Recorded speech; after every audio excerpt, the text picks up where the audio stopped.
Thank you very much. It's certainly a great pleasure to be back at Stanford for this talk. I just see that I have a problem putting my paper somewhere. That's fine. My lecture today is about the first phase of Reza Shah's exile. As many of you will know, he died in South Africa, in Johannesburg. But before he went to South Africa, he spent 6 months in Mauritius.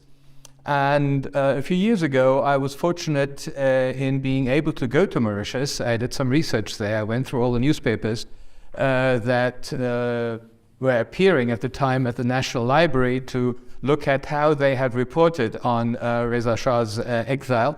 And then I went to London and looked at the archives there. And I put together this story of his sojourn in the island. Now, exiling a leader to islands is a practice that goes back all the way to the Romans. In the Roman Empire, it was very difficult to exile somebody beyond the borders of the Roman Empire because the Roman Empire was so huge. So the only place where a leader could be isolated would be on an island. This was called relegatio in insula, relegation to an island. European colonial empires then followed this practice, and the most famous case, of course, is that of Napoleon, who was sent to the island of St. Helena in the Atlantic Ocean. The king of the Zulus, Dinu Zulu, was also sent to St. Helena. Now, concentrating on the Indian Ocean, which you find here, unfortunately, this shows only Mauritius, but there are lots of islands, the Seychelles here, for instance, and other islands were also temporary home to lots of Asian rulers who were sent by the British and the French to exile in this part of the world. So in other words, the fact that Reza Shah was sent to Mauritius was nothing new. This was an old established practice. And not only royalty, but for instance, the Egyptian nationalist ruler Zaghloul Pasha and the Cypriot President Makarios were also sent to the Seychelles, which is an archipelago around here. Reza Shah, as I said, spent 6 months there during the Second World War. In August 1941, following the German invasion of the Soviet Union, in June, Britain and the USSR invaded Iran and occupied the country. Reza Shah abdicated a few weeks later, and his son, Crown Prince Mohammad Reza Pahlavi, succeeded him on the throne. Now, Reza Shah always claimed that he had abdicated voluntarily, reasoning that as a powerful monarch, he could not end up taking orders from a Russian or a British officer while his country was under occupation. Now, fearing that he might still exercise influence over affairs if he stayed in the country after his abdication, after all, his son was only 21 or so, the British insisted on exiling him and his family. We usually speak of Reza Shah's exile, but it's, I think, an interesting fact that almost the entire imperial family of Iraq was exiled. Accompanying the ruler was his younger wife, his Esmatul Muluk Dolat Shahi, with whom he had 5 children. All the 5 children went with him. Prince Ghulam Reza, who was the son of a wife he had since then divorced, Malika Turan, went as well. And 2 of the 4 children he had had with his first wife, Queen Tajul Muluk, also went, i.e. Princess Shams and Prince Ali Reza. Now, Prince Ali Reza was at this point the heir presumptive to the peacock throne, because the young Shah, of course, didn't have a son yet. Essentially, this left only 4 members of the imperial family in Tehran, namely Mohammad Reza Shah, the young Shah, Queen Consort Fawzia, the young Shah's twin sister, Princess Ashraf, and the Queen Mother. Only these four remained in Iran. The trip first took them across Iran from Tehran to Isfahan and then to Kerman. And on the way, they stopped in many places. Reza Shah got very sick. He had an ear infection. He was in pain most of the time. It was the heat of the summer, after all. And so they finally arrive in Bandar Abbas. And on the 27th of September 1941, they board a British-Indian ship, the SS Bandra, steamship Bandra. And they believe that they were going to South America via India. There was, of course, no connection, no direct connection, so they thought that they would go to India, and in India they would board another ship for South America. According to his daughter, Reza Shah wanted to go to Chile, whose climate, he thought, was like Iran's, and which was a neutral in the war, and his second choice was Argentina. But like Napoleon, who thought he was going to exile in England and was informed only on board the ship that took him there that he would be going to St. Helena, Reza Shah was told that his destination was the island of Mauritius, only after the Bandra had reached Bombay. So they go from Bandar Abbas to Bombay, and it's in Bombay that they are told, no, sorry, you're not going to South America. Like Napoleon, Reza Shah protested that he was not a prisoner and had come on his own accord, protests that were politely brushed aside. And like Napoleon again, who was transferred from HMS Bellerophon to HMS Northumberland in Devon without being allowed to go on land, Reza Shah was also transferred from the SS Bandra to the SS Burma at Bombay Harbour without being permitted to step on Indian soil. It is, of course, tempting to speculate as to whether the men who made arrangements for Reza Shah were aware of the scenario that had played out in the Atlantic Ocean 126 years earlier. But it is, I think, safer to assume that similar problems led to similar solutions. In both cases, the British were accused of duplicity, which they denied. In the case of Reza Shah, this accusation has a certain plausibility, because if the British, as they claimed, had never agreed to take Reza Shah to South America, what are we to make of this little note that appeared in the Indian newspaper, The Hindu, 3 days after his departure from London, from Bandar Abbas? It says, the ex-Shah of Iran sailed yesterday from Bandar Abbas aboard the Bandra, accompanied by several members of the family. According to a report received, they are expected to be on their way to South America. So here we have an Indian newspaper reporting that they are going to South America. Obviously, they are quoting Reuters agency, and Reuters probably wouldn't have received this information from Reza Shah himself. So, in other words, we are in the presence of a deliberate sense of misinformation. Here, they wanted people to believe that he was going to Latin America. Now, in addition to the imperial family, whose members I just mentioned, included was Princess Sham's husband, Feridun-e-Jam. It was not a happy marriage, it was an arranged marriage, and throughout her stay, Princess Shams remained in contact with the man she really loved. We know this because of the letters that were exchanged, who would, of course, later become her husband, the longtime Minister of Culture, Mehdad Pardee.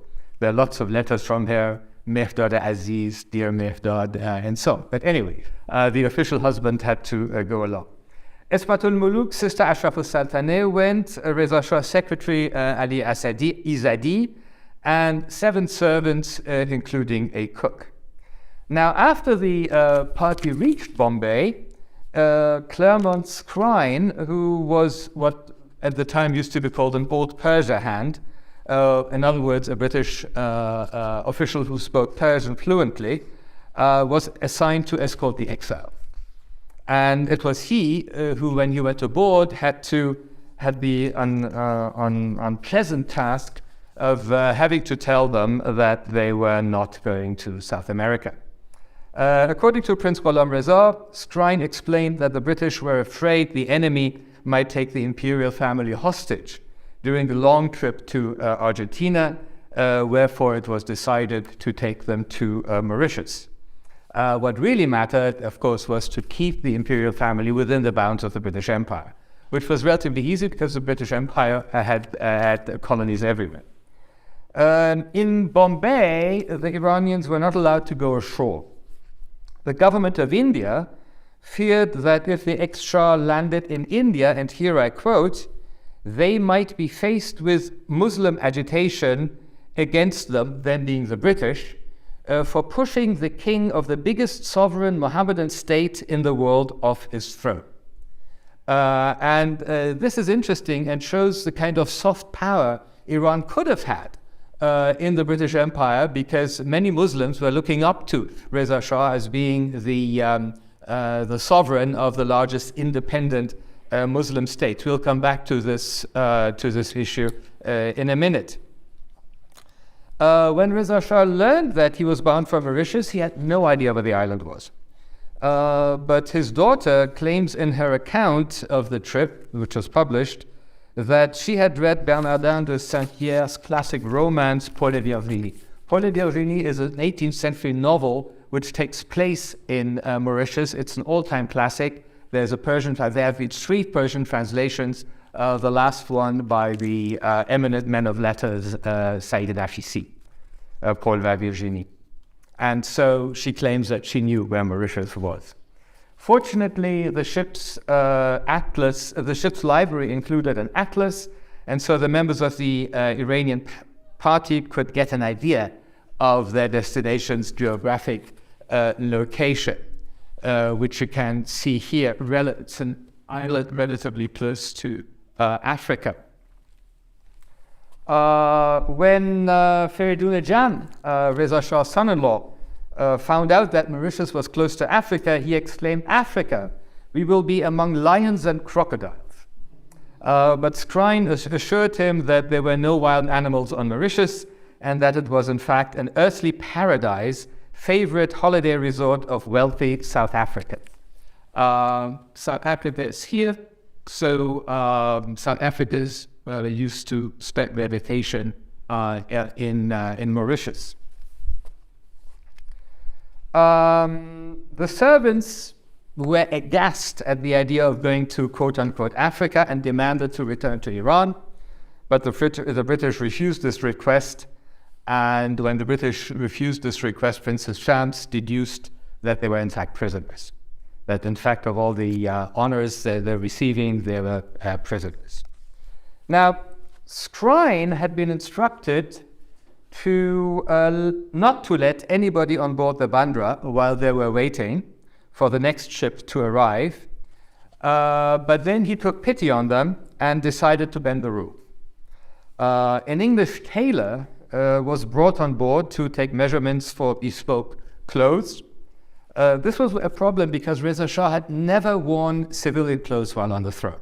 All the pictures of him that you have, he wears a uniform. So his first suit was actually made for him on the way from Tehran to Bandar Abbas, and then this tailor was brought on board, made clothes for all the rest of them. And when Scrine learned that there was a pilot in the harbor whose wife was Mauritian, he smuggled her on the ship, and she had a long conversation about her homeland with Princess Shams, who knew French. And she managed to assure the Iranian party that Mauritius is in fact a civilized place.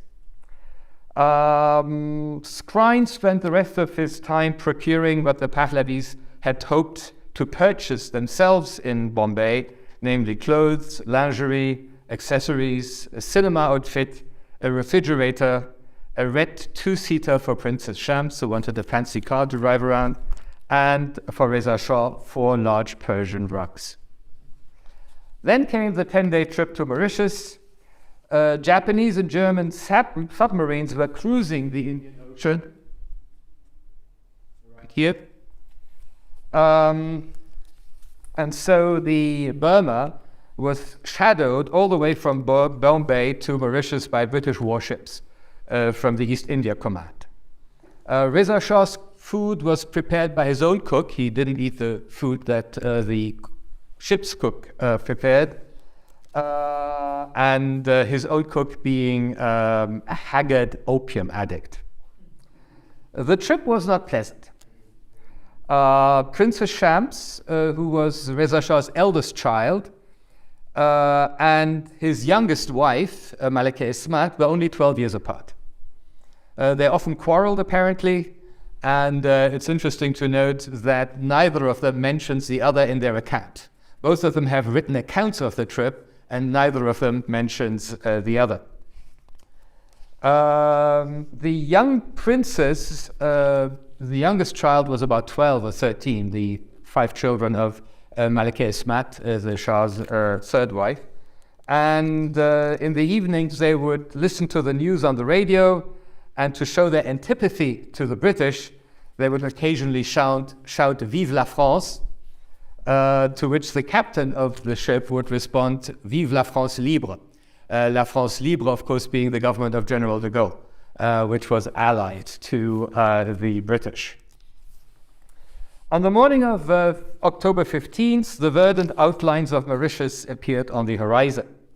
And by some very strange coincidence, it was also on the 15th of October that the HMS Northumberland had dropped anchor at St. Helena. So both Reza Shah and Napoleon arrived on the 15th of October. The imperial family had now spent 26 days at sea. They were eager to go ashore, but an Indian sailor named Sohrab, whose mother was an Iranian from Kerman and spoke Persian, told them that they would have to wait until 4 p.m. So now let me tell you a little bit about the island they found, Mauritius. This is an island south of the equator, measuring 1,865 square kilometers.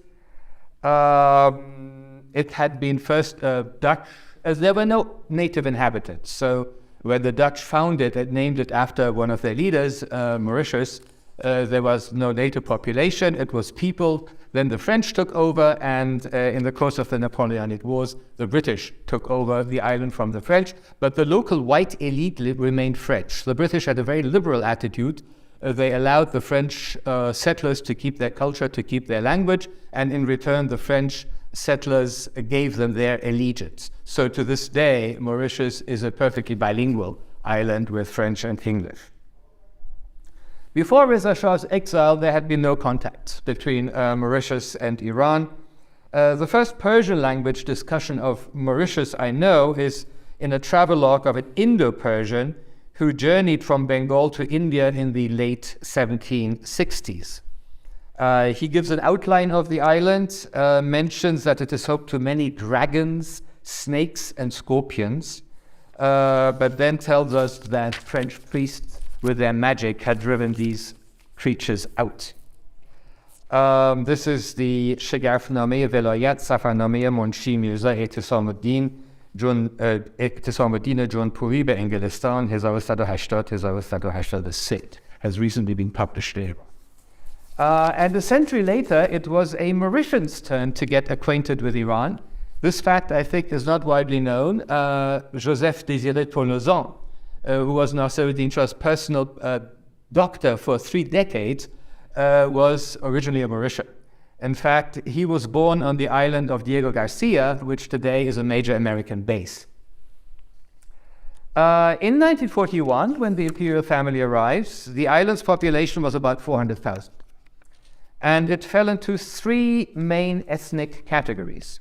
Franco-Mauritians were a small minority who were the landowning elite, whites, in other words, French-speaking whites.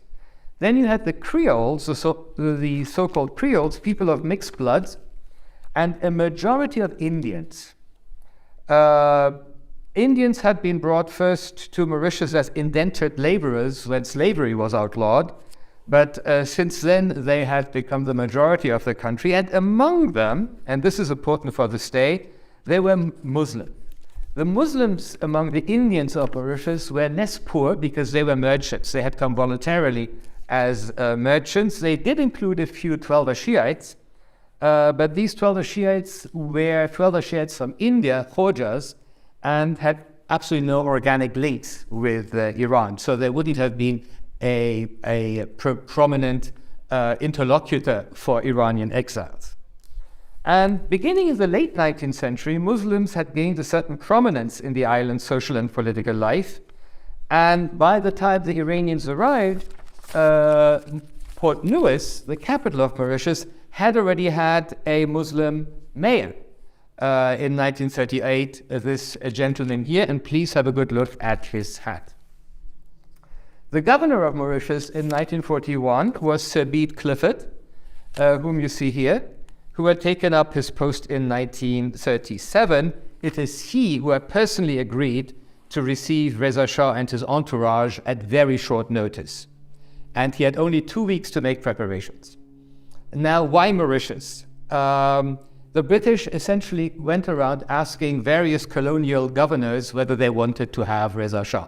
The Viceroy of India had refused for the reasons I just gave you. They didn't want Muslim agitation in favor of Reza Shah.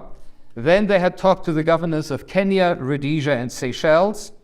And in Kenya, for instance, the governor said that military and security authorities are much opposed to Reza Shah's residence in Kenya, Tanganyika, Uganda, or Zanzibar in view of the possible repercussion on the large Indian, Arabic, and Somali Mohammedan population. I concur. So, in other words, nobody wanted Reza Shah until Sir Bede Clifford decided to agree to have them. Now, this was not a given because by the time Reza Shah arrived, there were already other exiles on the island. Most importantly, a group of 1,500 Jewish refugees from Europe who had attempted to flee to Palestine but had not been allowed to go ashore by the British, who had then shipped them to Morocco, where they were interned in a camp, to Mauritius, sorry, where they were interned in a camp under horrible conditions. You see, the men were put in a prison, women were put in tents, in married couples, the men were separated from the women. And the whole idea was to deter others from trying to get into Mandate Palestine in the middle of the Second World War. And this camp that you see here was set up in a place called Beaubassin, not very far from the place that Reza Shah would end up with. So I will not go further into the situation of the internees here. But I think it's interesting to note, as we will see later on, the difference in treatment that they got. Now, Reza Shah was also preceded by another statesman whose state was very much like his, and this was Milan Stojadinovic, who had been Prime Minister of Yugoslavia, and who also tried to maintain a kind of neutral stance between the Germans and the Western Allies, and for that reason he had been arrested, and the British had shipped him to Mauritius as well. In other words, by the time Reza Shah arrived there, the resources of the Mauritian authorities were stretched. They had to deal with 1,500 internees in a camp. The weather was bad, the internees were dying, medicine was scarce, many Mauritian doctors were serving with the British forces elsewhere in the world. The Japanese and German naval presence in the Indian Ocean made communications with the rest of the world uncertain. Consumer goods and gas were in very short supply. This, after all, was an isolated island.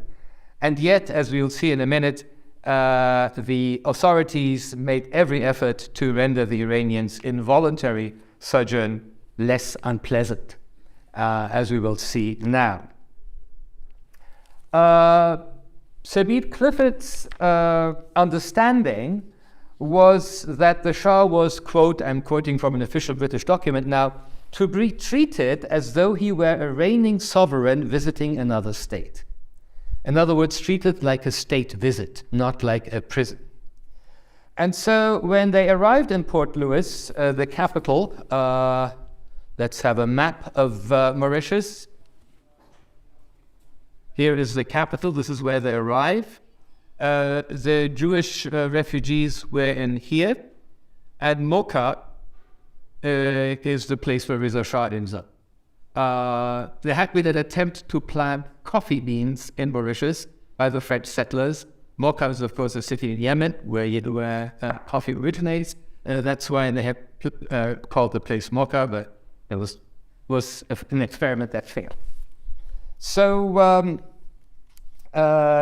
they were received with full honors. The British, as we all know, are masters in pomp and circumstance. So the governor put on his best uniform.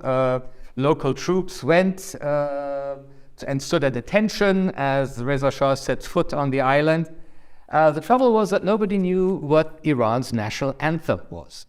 And the music that they had was still the old national anthem, but they didn't want to offend the Shah by playing the Raja national anthem. So they had to improvise. The flag, well, fortunately they found an old issue of National Geographic magazine, which had a picture of the Iranian flag, the tricolor. And so Lady Clifford, the wife of the governor, got a few society women together, and they sewed together a huge Iranian flag replete with lion and sun. Now, royal palaces don't grow on bushes, Sabeed had observed, but fortunately a high-ranking official, Ferdinand Regnard, put his residence at the disposal of Sabeed, saving him much embarrassment. And this residence was known as Chateau Valory, and was located here in Mocha. As I told you, Valory, because again, an attempt had been made to plant rice, Valory, rice valley, but that experiment hadn't worked out either. The mansion was, actually to this day, is famous in Mauritius. It had been built in 1913. It has a special place in the architectural history of Mauritius because it was only the second building to be constructed with reinforced concrete. It was surrounded by a pleasant park containing a little pond, and was home to 2 turtles, which Princess Shams wrote were 5 times the size of the turtles in Iran. And this is a contention that I was able to verify when I went there. You see the turtles of Mauritius are absolutely gigantic. And here you have a picture of the park at Valory. It's relatively elevated, so the hope was that the weather would be somewhat more clement. So I'll show you some of them at the end, yeah. When Reza Shah and his family arrived, the big Iranian flag was flying from its highest rooftop. The Cliffords went out of their way to honor their guests, and given the association between Napoleon and St. Helena and Reza Shah and Mauritius, they deemed it appropriate to furnish Valory, the mansion, with furniture from the museum. So the Mauritius National Museum, what is now the National Museum, what was then a colonial museum, had pieces of furniture that had belonged to Napoleon's governor of Mauritius, the last French governor. So they took a huge bed with the eagle, golden eagle, and all of that, and brought it to the mansion so that the Emperor of Iran would have the impression of being in the same surroundings that the Emperor of France would have had. They did everything they could, but to their big, great disappointment, Reza Shah who was a simple military man after all, preferred to sleep on a mattress on the floor. All through his life, he had always slept on a mattress on the floor, even when he lived in the Marble Palace in Tehran. The Iranians were provided with a French chef and a Creole butler who served them with seriousness and benevolence. Skrine left after 2 weeks to become British consul in Mashhad, and the governor put one of Mauritius, one of the best research physicians in Mauritius, H.D. Tonkin, Dr. H.D. Tonkin, as principal aide to Reza Shah. Language and physical education teachers were provided for the Shah's children. Now, the arrival of the imperial family was reported in detail by the Mauritian press. And especially the Muslims of Mauritius, whom I mentioned a minute ago, were very excited about this. There were articles about him saying that he was a man of simple taste who had tried to modernize this country, and there was even the suggestion that he had chosen Mauritius because of its delicious climate, which, as you will see, was not at all the case. And then a biography of him appeared, and it was claimed that Reza Shah had abolished the red fez in 1925 and introduced a cap with a visor, the famous Colonial Pahlavi. And then it said he was criticized by the clergy because his visor made it impossible to pray, but he had solved this theological problem by announcing that a true believer always turned his cap backwards so that the visor would point to the back.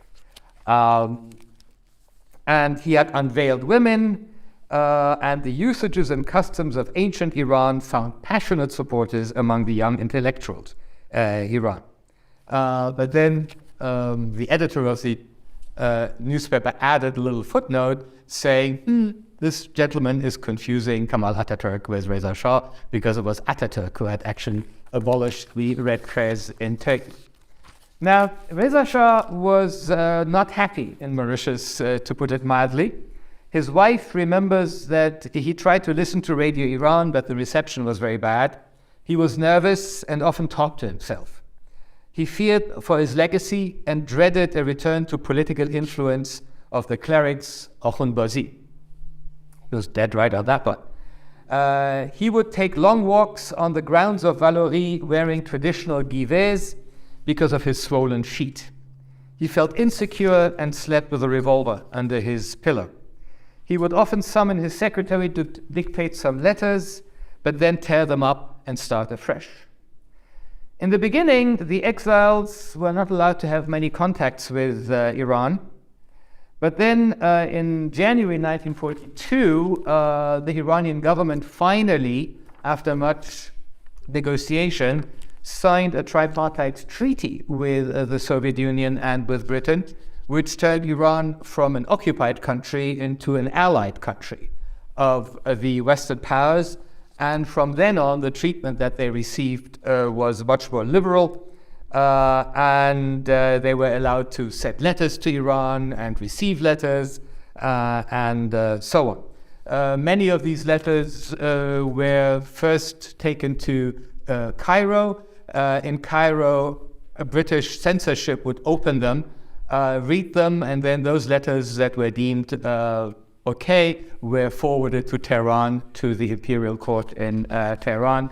Others were kept. So beginning at the end of January, there's more contact between Reza Shah and his son, and we have all the correspondence between the young Shah on the throne in Tehran and his exiled father are existed. To give you an example of how far the British went to try to accommodate Reza Shah, at one point, the cook that I just mentioned ran out of opium.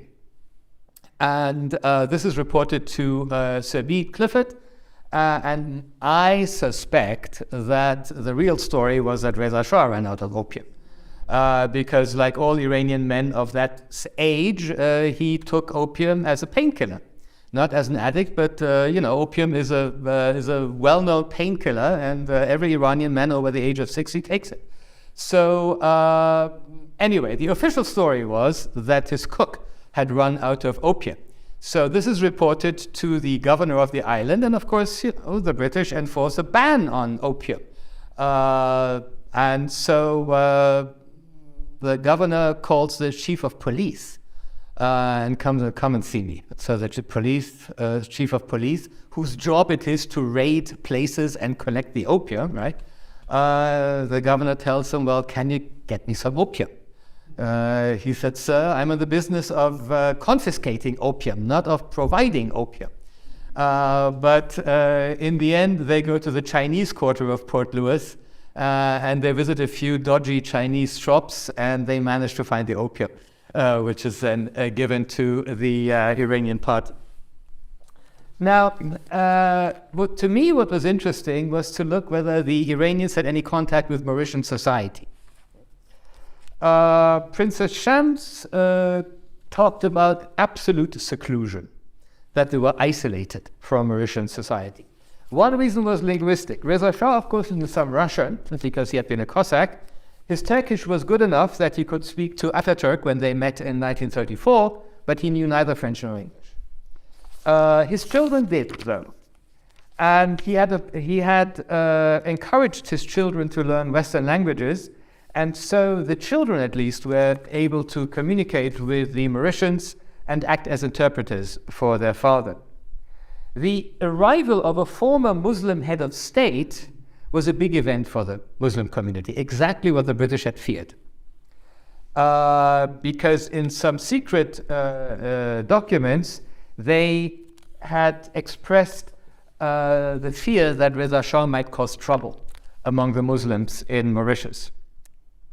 On October 21st, a few days after their arrival, a delegation of Muslim notables, including the president of the Juma Mosque and the former mayor, whose picture I showed you, who was now a member of the parliament of Mauritius, go and visit Reza Shah.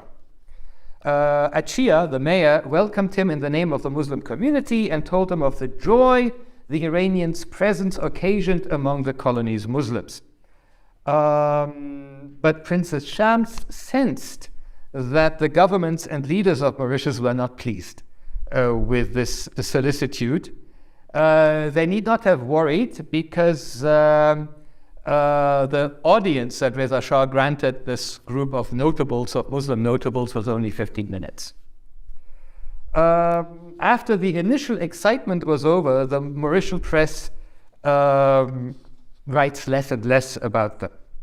Then on 20th of November, another big news, a car driven by Prince Mahmoud Reza ran into a car that was backing out of a driveway.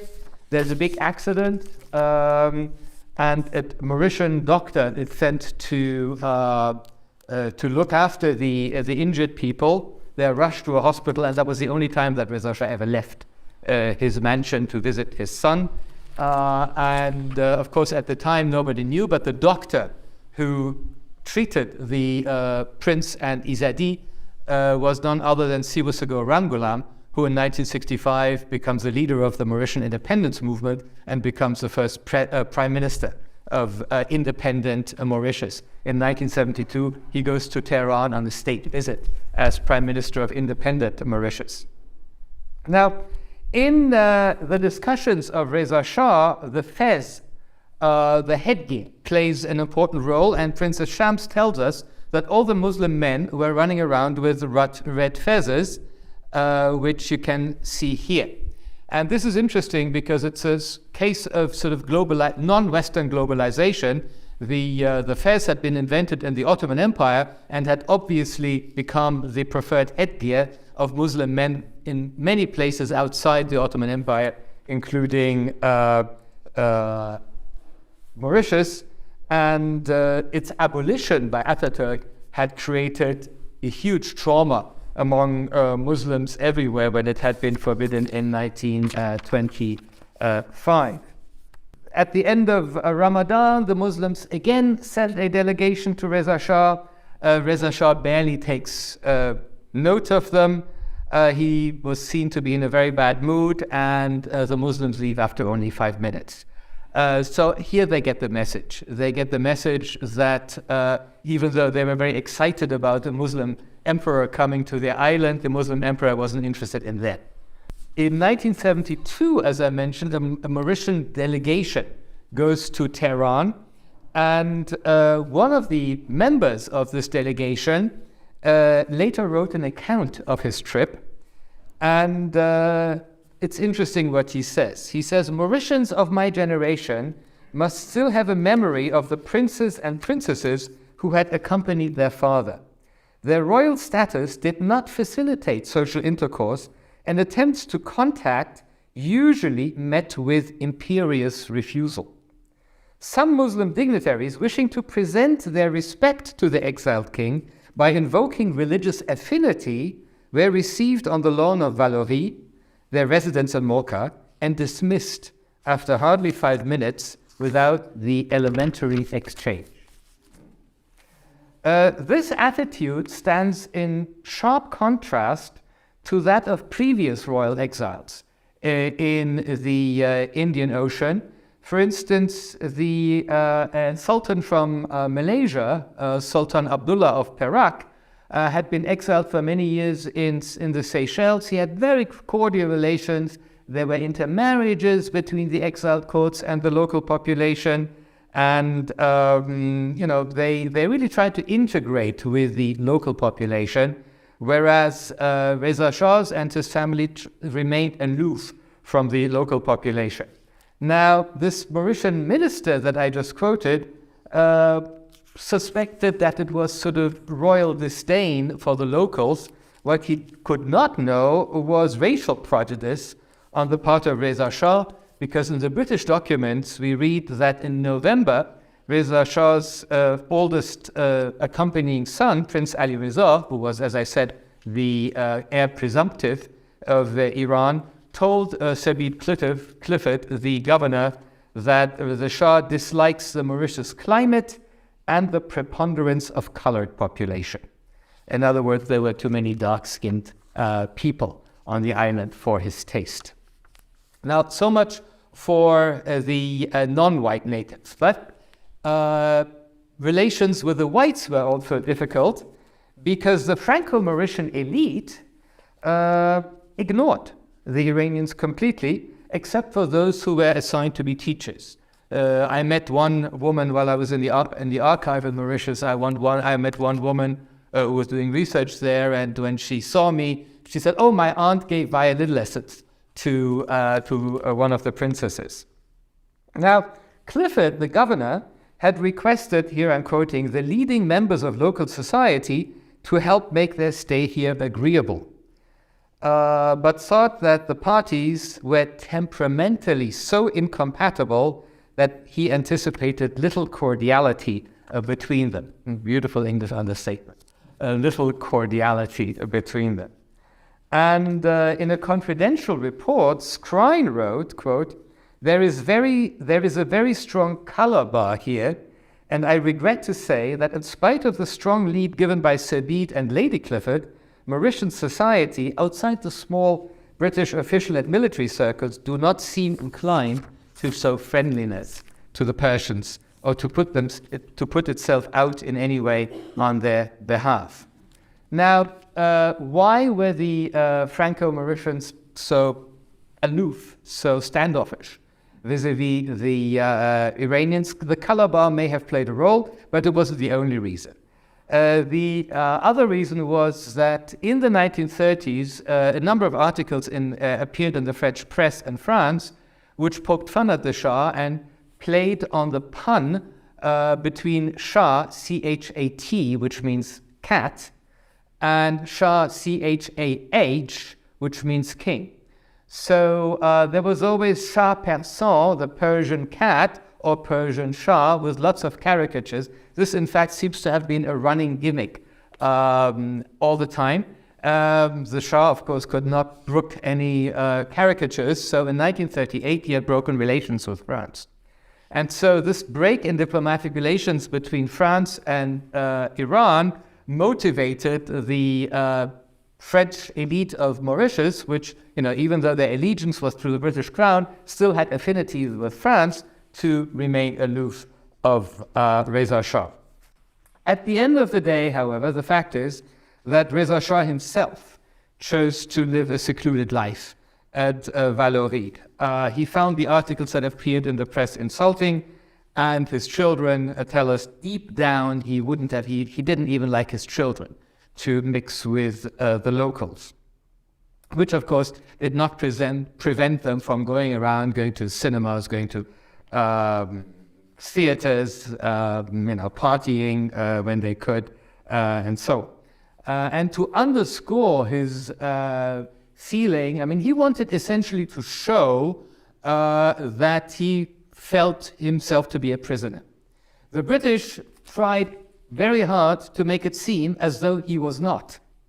Hence his treatment of a visiting head of state. But he himself felt that he was a prisoner, and to underscore that, he left only on 2 occasions. One, as I said, after when his son was injured in a car accident, and the other one also again shows his simple lifestyle. When the treaty was signed between Iran and the 2 occupying powers in January 1942, the governor decided to give a dinner party for the guests, of course, wearing black tie, tuxedos, and so on. And Reza Shah, who couldn't be bothered with the civilian clothes, hated the idea of wearing a black tie and a tuxedo even more. So it was decided that his family would go and have dinner around the dinner table at the governor's mansion, and Reza Shah would show up after dinner, have a drink, and then leave again. It was Frederick, his son-in-law, who basically had to put the black bow tie around his neck and dress him in a tuxedo, and he was cursing all the time, what is this? I'm a simple man, I want to wear a uniform, etc. And then he showed up finally after dinner, and he could only stand it for 10 minutes. And after 10 minutes, he asked to be returned to his home. I have no evidence of any contact between the imperial family and the Jewish internees, except that Princess Shams, in her travelogue, which appeared in Iran, mentions a ship that had come to Mauritius whose passengers had, because of the war, not been allowed to continue their journey. At no place does she mention that they were Jews. And it's an interesting fact, I don't know why. But these Jews actually included a number of musicians, and soon after they had arrived, they had actually formed an orchestra. The local Mauritian population took pity on them and collected instruments, gave them instruments, they formed an orchestra, and they performed. And one of these musicians, became the piano teacher of Mr.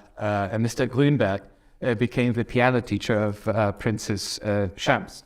Now, for the departure, as I said, from the beginning, Reza Shah was unhappy in Mauritius, and from the beginning, he harangued the governor through his son-in-law, to let them leave. Again, and they would always say, oh yes, we'll think about it, we'll transmit your wishes to our superiors in London, we'll see what we can do about it, and so on. Now, in response to one such request, Leo Amery, the Secretary of State for India, had written, quote, and this is a very interesting quote, "I have read with some amusement Reza Shah's requests to be allowed to go somewhere like Buenos Aires, where there are more cinemas and music halls than on your delectable island, because the princes and the princesses were constantly complaining that there was not entertainment. There was not enough entertainment, and they wanted movies and cabarets. I don't know if you and Alice could educate him on to the level of preferring beautiful scenery to boulevards, and instill in him some appreciation of a simpler emotional life by the short course in Paul et Virginie, the famous novel that I talked about." But after the treaty was signed, the British authorities became more amenable amenable to moving Reza Shah to Canada, not to South America, but to Canada, which after all was a part of the British Empire, and negotiations began. As time went on, more and more Iranians went home. The party became smaller and smaller. And when his wife and his daughter left, Reza Shah's physical health and mood deteriorated sharply. The Mauritian doctors who were, sent at all the time diagnosed his medical problems as progressive cardiac failure secondary to malignant cachexia. I have no idea what cachexia is. If there's a doctor here, they would be able to tell us. And in early April, Reza Shah developed a sudden attack of cardiac failure, but his condition improved after he was persuaded by his doctors to cut down on drink, because apparently he was something of an alcoholic. According to the British sources, his daily consumption consisted of 2/3 of a pint of brandy nightly and a bottle of red or white wine during the day. So he is persuaded to cut down and his health improves. Now, he had always requested to go, and finally it is accepted that he leaves the island. So let me show you a few pictures before I get to his departure. That were published in Iran. I found them on a website, though the quality isn't good. Forgive the website, but it gives you an idea. This is Reza Shah standing with his daughter and his sons and his damad, his son-in-law. Here you find him seated on the veranda of the palace, again dressed up in, this is Malika Ismat, his youngest wife, the Daulat Shahi, the mother of his 5 youngest children. Here you find her with his oldest daughter, Princess Shams, who died in Santa Barbara, I think. Here you see how young his youngest son was, a boy essentially. Here you find him again, and you see his disheveled look. I mean, no tie, wearing givets, where Prince Ali Reza, the younger brother of the last Shah, is sort of neatly dressed in a blazer and so on. You wanted to see a picture. I went there. I managed to sneak in. It's officially off limits, but one finds ways. So I went in, and I'll tell you why the house looks like that in a minute. But for the time being, let's go back to the geopolitical situation of the Indian Ocean, and which may or may not explain why the British finally allowed him to leave. The official story is that he had complained about the weather, his health was deteriorating, so finally the British took pity and allowed him to leave. This is the official story. There may be a secondary story.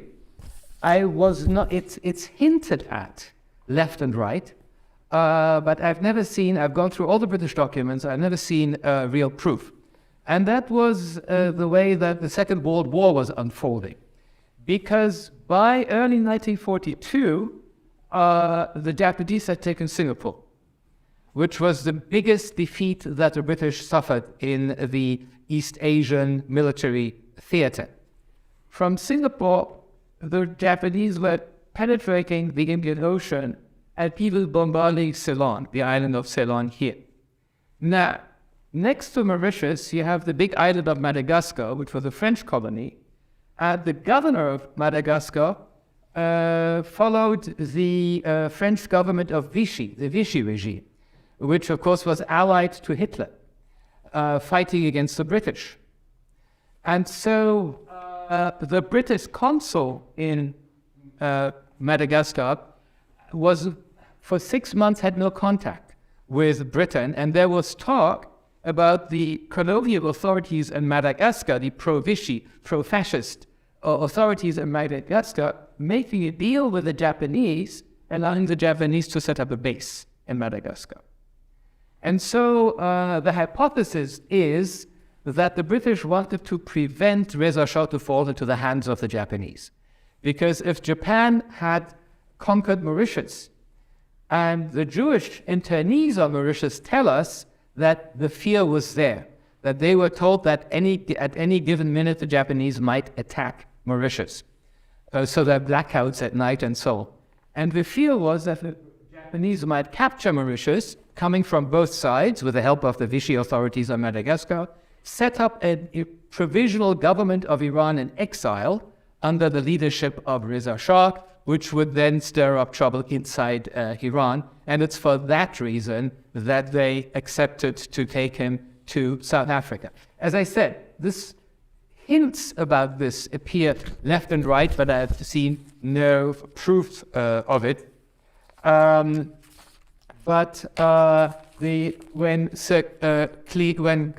Clifford is transferred to become governor of Trinidad in South America, a ship is sent for him, and the imperial family is allowed to board the same ship. So what's left of them? There are very few. Most of them had left by this time. They go to South Africa.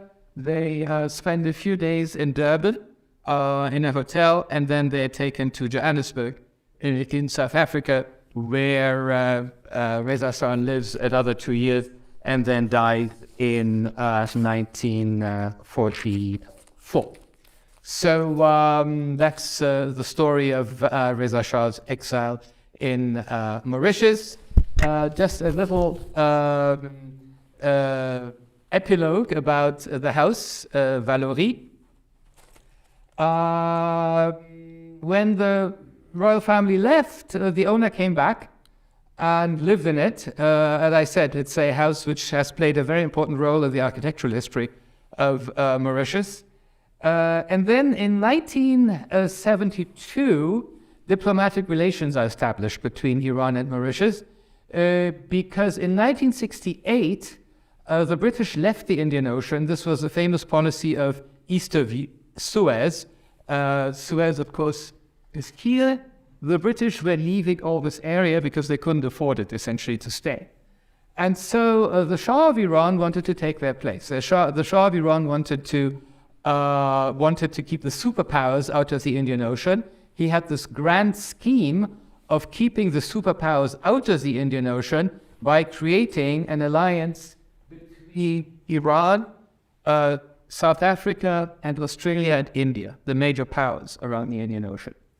And so in anticipation of this, the Iranian Navy was given the task of expanding its presence in the Indian Ocean, and the idea was to create a base on Mauritius. And when Prime Minister Ramgoolam in 1972 visits Iran, he hints at that, except it never happens. It never happens. And the Iranians, as late as 1977, start negotiations with the government of the Seychelles, which is here for a base. And in anticipation of that, Princess Shams makes a visit to Mauritius in September 1972. And on that occasion, negotiations begin for Iran to purchase the Valorie Palace, the mansion, and turn it into a museum, which is precisely what had happened in Johannesburg. In Johannesburg, the home of Ardeshir Zahedi and the South African ambassador were neighbors. And so they started, neighborly negotiations, which ended up in the Iranians buying the house where Reza Shah had lived in Johannesburg and turning it into a museum. They tried to do the same in Mocha, in Mauritius. The deal took time to be finalized. By 1976, 1977, restoration in the house began, except, of course, that it was cut short by the revolution. And this explains why the building right now is in the state. It has an unfinished look. Inside, there's no plaster on anything. The garden is overgrown. And the Islamic Republic asked a Mauritian Muslim family to live there, and you see their clothes drying in the sun. So there is this family that lives there. They're paid with a monthly check from the Iranian embassy in Madagascar, and it's just lying there to the great sorrow of historically conscious Mauritians who would like this gem of architecture to be accessible to the Mauritian population. In 2018, it was announced that this was up for sale. And there was big excitement. My Mauritian friends sent me all these newspaper articles, Valorie is up for sale, perhaps we could do something for it.